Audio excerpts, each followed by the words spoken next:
सुशिक्षित लोकांचं असतं ना, यांच्या घरात जर जाऊन पाहिलं नाही विचारलं ना, तुमचे वडील दिसत नाही हो, वडील दिसत नाही तुमचे, त्यांना वातावरण मॅच होत नाही,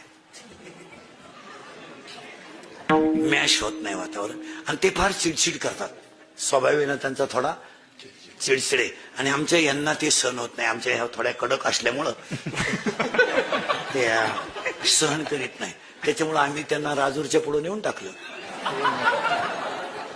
आणि ते तिकडे फार चांगले राहतात, मस्तपैकी राहतात.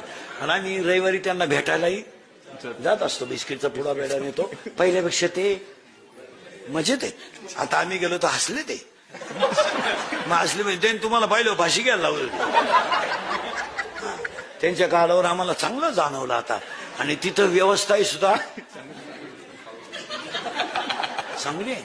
आणि मग हे जिन्यात बसले हे कोण येतो, हे तिचे वडील आहेत. तो का अरे तोय त्याला पुलावरून फेकून तोय झाला सांभाळतो मला.